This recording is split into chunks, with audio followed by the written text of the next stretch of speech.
So here's the thing. We've gotten remakes of Final Fantasy VII, Resident Evil 4, Dead Space. All the hits are getting their second shot. But what about those JRPGs that had one moment in the spotlight and then just vanished? Games that did something wild, something different, and the market either wasn't ready or didn't notice. That's what this video is about. 15 games that deserve another chance. Some of these sold okay but got forgotten. Others, total commercial disasters that are now cult classics. Let's get into it. Number 15, Dark Cloud 2. Look, most RPGs treat towns like set dressing. You walk through them, buy stuff, leave. Dark Cloud 2 said, what if you built the town yourself and it changed the future? That's the Georama system. You're not just placing buildings for fun. You're solving logic puzzles across two timelines. Put Gordon in a brick house in the present, that weapon shop appears in the future. Move a fountain near a specific tree, suddenly there's a hidden quest unlocked 100 years later. And the combat's this weird mix.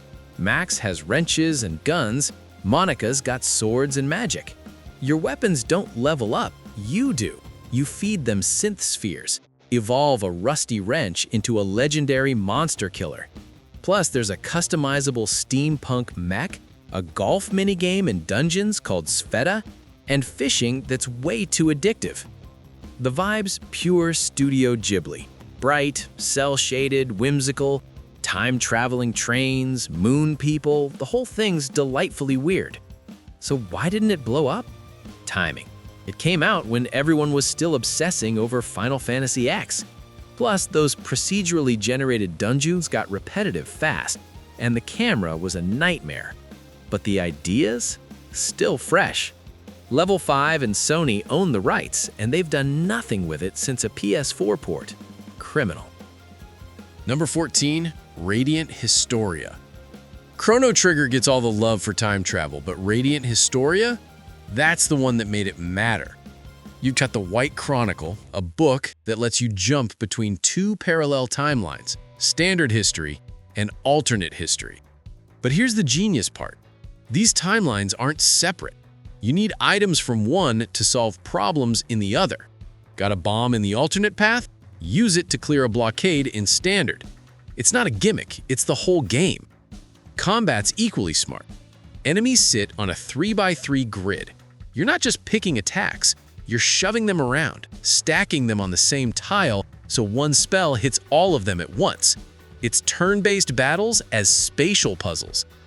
The story's darker than most. War, espionage, a continent being swallowed by desert. Stock isn't some chosen hero, he's an intelligence agent trying to stop his country from falling apart. It's mature, grounded, and the soundtrack by Yoko Shimomura is stunning. Released on DS in 2010, right at the end of the system's life, the 3DS remake Perfect Chronology came out in Japan in 2017 and early 2018 in North America and Europe. It added content but changed the art style, which split the fanbase. Still stuck on dead handhelds. Atlas could port it to Switch tomorrow and it'd sell. The grid combat still unique, and HD 2D would make it shine. Number 13, Breath of Fire Dragon Quarter.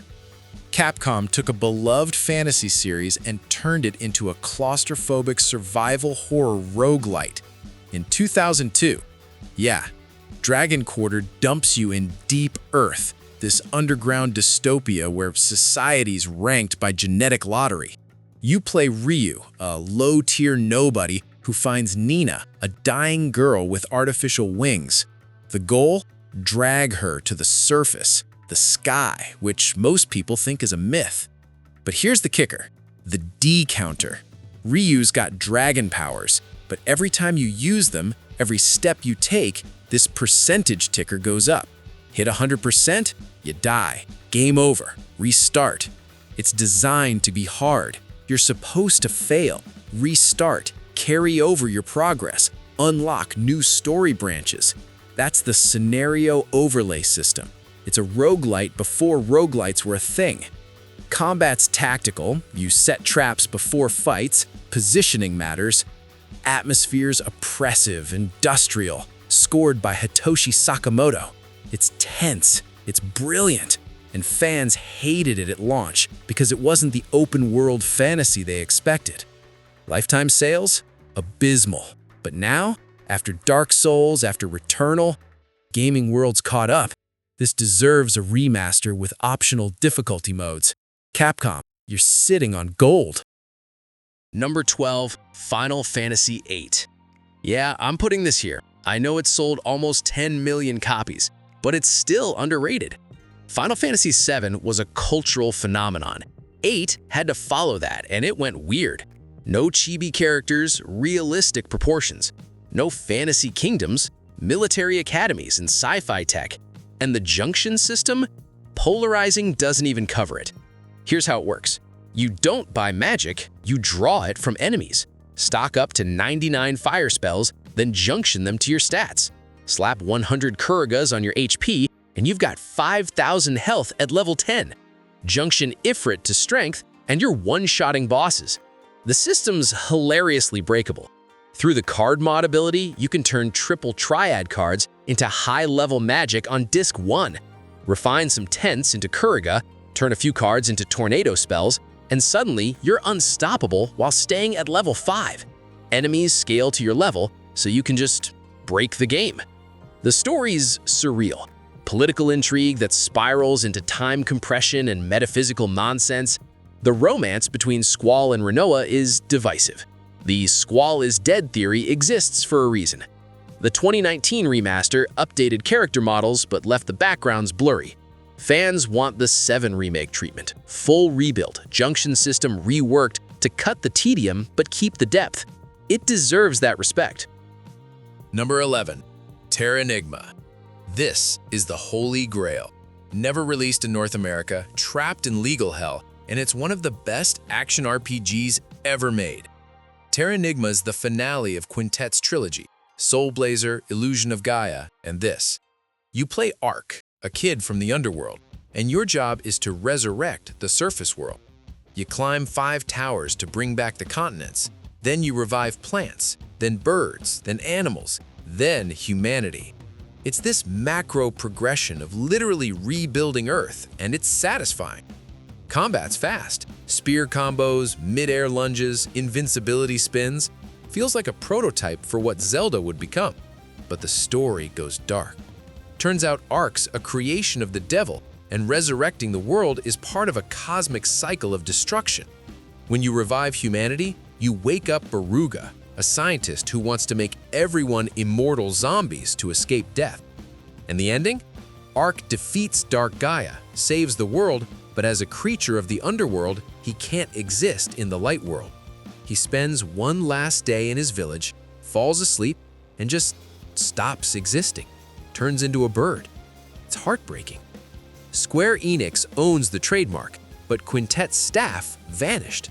Tomoyoshi Miyazaki, the founder, is a ghost. No re-releases, no ports. An HD 2D remake would solve everything, but the rights are a mess. Someone untangle this. Number 10, Radiata Stories. 177 recruitable characters. Every single one has a 24-hour schedule. That's Radiata Stories, made by Tri-Ace, Star Ocean, Valkyrie Profile. But instead of sci-fi, it's whimsical fantasy with a comedy edge. You played Jack Russell, a naive knight, and your job is to recruit people. But these aren't just NPCs standing around.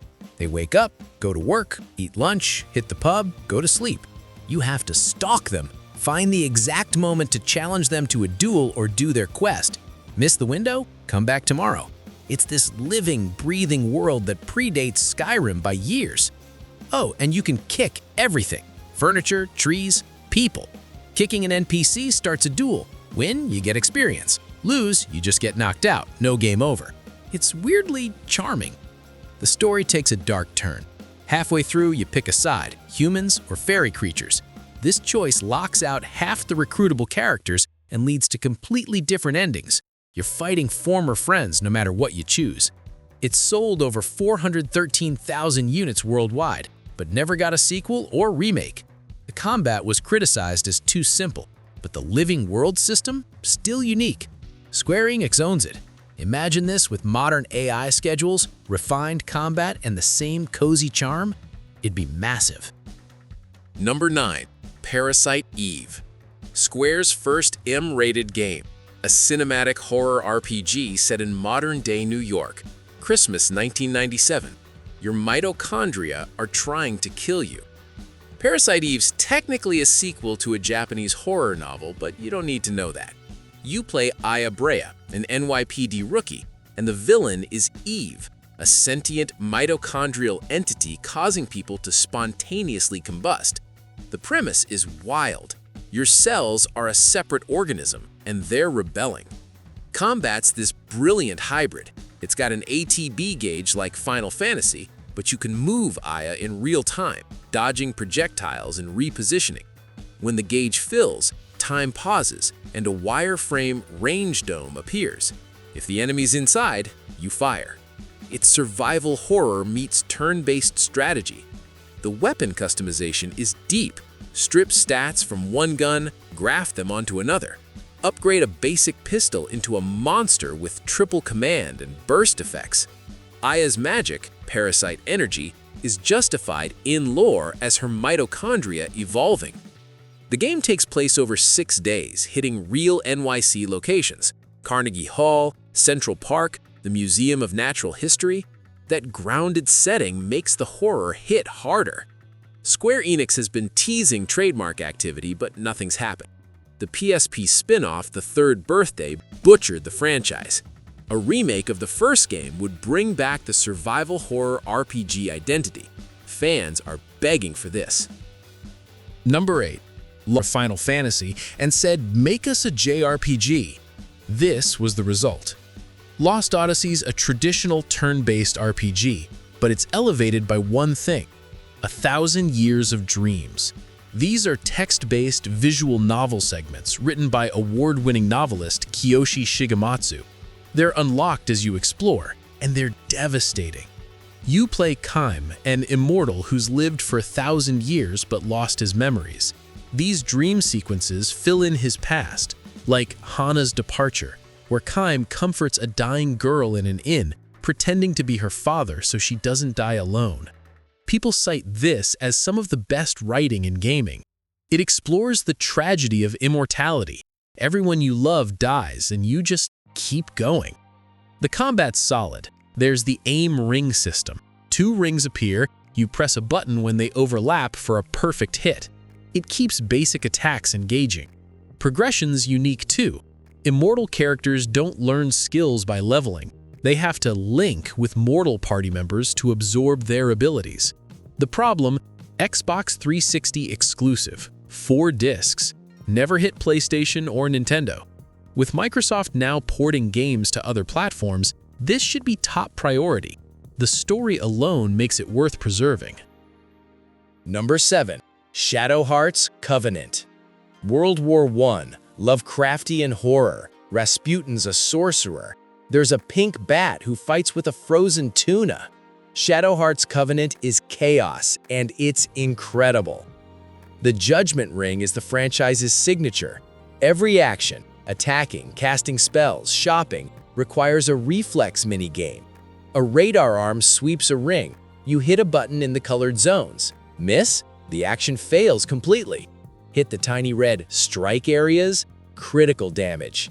It keeps you locked in on every single turn. Then there's sanity points. Characters lose SP every turn. Hit 0, they go berserk, uncontrollable, attacking randomly. You have to finish fights fast, which adds this survival horror tension to boss battles. The story follows Yuri, a harmonizer who fuses with demons. He's mourning Alice, his lover from the first game. The plot's about secret wars between the Vatican and Rasputin over the fate of Europe. The tone swings from tragedy to absurdist comedy. One minute you're fighting eldritch horrors, the next you're wrestling a gay vampire who speaks only in poetry. The tragedy? Universal Entertainment, formerly Arusa, owns the IP. They make pachinko machines now, 0 interest in gaming. The original creators launched a Kickstarter for a spiritual successor, Penny Blood, which got funded. That proves the audience exists, But a real Shadow Hearts remake? It's in licensing hell. Number 6. Golden Sun. This was Nintendo's big GBA showcase. Pseudo 3D battles, a progressive rock soundtrack, magic that doubles as puzzle-solving tools. Golden Sun's synergy system is brilliant. In most RPGs, magic's just for combat. Here, you use spells to explore. Move pushes pillars. Frost freezes puddles into platforms. Douse fills containers. It's Zelda-style environmental puzzles in a turn-based RPG. The Djinn system's even better. There are 72 collectible elemental spirits. Setting a Djinn to a character boosts stats and changes their class. Turn a squire into a knight. Unleashing them in battle performs a special attack but lowers your stats, putting the Djinn in standby mode for powerful summons. It's this constant risk-reward loop. The story's clever too. In the first game, you're trying to stop the bad guys from lighting 4 elemental lighthouses. In The Lost Age, you play as the villains and realize they're trying to save the world from eroding into the void. The two parties eventually team up. The series has been dormant since 2010. Camelot's stuck making Mario Golf and Mario Tennis. But the games just hit Nintendo Switch Online and demand's spiking. An HD 2D remake combining both GBA games into one epic? That's the dream. Nintendo, make it happen. Number 5. Xenosaga Trilogy. Tetsuya Takahashi left Square, left Xenogears unfinished, and tried again. Xenosaga was supposed to be 6 episodes. Declining sales cut it to 3. The combat evolved drastically across the trilogy. Episode 1 had this complex AP combo system. Episode 2 shifted to a break mechanic that laid groundwork for Xenoblade's combat. Episode 3 refined it with boost gauges to interrupt enemy turns. There are foot battles and mech battles with different systems for each. But the visual identity, a disaster. Episode 1 had anime-style characters, big eyes, expressive. Episode 2 went realistic and fans hated it. The models looked plastic. Episode 3 tried to split the difference. A remake could unify the trilogy under one cohesive art direction. The story is a space opera tackling philosophy, religion, and consciousness. Cosmos, the blue-haired android, became the face of the series. The plot's dense, sometimes too dense, but it's ambitious as hell. Bandai Namco owns it. Monolith Soft's now under Nintendo. Katsuhiro Harada said in 2019 a remaster wasn't profitable enough. But that was before Xenoblade Chronicles became a massive success. The calculus has changed. A Xenosaga collection with unified visuals and refined combat. It could work now. Number 4. The Legend of Dragoon. Sony wanted a Final Fantasy killer. They threw $16 million and over 100 developers at it. 4 discs of pre-rendered backgrounds, epic CGI cutscenes. The result? A flawed masterpiece. The addition system's what sets it apart. Basic attacks aren't automatic. You pick attack and a rhythm minigame starts. 2 squares appear, you press X when they overlap to continue the combo. Lavitz's Gust of Wind dance requires 6 perfect inputs. Miss one, the combo ends. It's engaging but raises the skill floor. The story's classic high fantasy. Chosen warriors, ancient dragons, an evil emperor. It's earnest, maybe too earnest, but it commits fully to the vibe. The problem? Load times, encounter rates. The original PS1 version was brutal to play. Every random battle hit you with a loading screen. Dungeons dragged. The PS4, PS5 port added fast forward and rewind features, which helps, but a full remake would eliminate the friction entirely. Despite mixed reviews at launch, it sold incredibly well, with over 1 million copies worldwide, and the majority of sales in North America, where it significantly outsold its Japanese performance. The fan base is fervent. Sony's Japan studio is gone, so a remake would likely go to an outside studio like Bluepoint. The demand's there. Sony just needs to greenlight it. Number 3. Skies of Arcadia. This is the antithesis of every moody, dark JRPG from the PS1, PS2 era. Skies of Arcadia is joyful. You're an air pirate. Your ship is the Delphinus. The world's made of floating continents, and you explore the skies looking for hidden landmarks. The Discovery system rewards curiosity. Find a floating reef, an ancient ruin, log it in your journal, sell the data to sailors' guilds. It's pure adventure. Ship battles are strategic. You manage spirit points, fire cannons, evade attacks on a grid-based turn system. It's tense, it's fun, and it makes you feel like a captain. The vibe's optimistic. Vice, the protagonist, is a hero because he wants to be. No tragic backstory, no dark curse. He's just a good guy helping people. Originally on Dreamcast, it got ported to GameCube as Legends. The GameCube version has faster load times and a reduced encounter rate, both confirmed improvements that help with pacing. However, the audio took a hit due to compression onto a single disc, and many fans consider the Dreamcast version's soundtrack superior. It's a trade-off, better gameplay flow versus better sound quality, and fans still debate which version is the definitive experience. Sega owns it and has done nothing with it. They're focused on Persona and Yakuza, but Skies of Arcadia's systems, ship battles, exploration, discoveries, would shine in a modern open-world format. This deserves a second chance. Number 2. Chrono Trigger.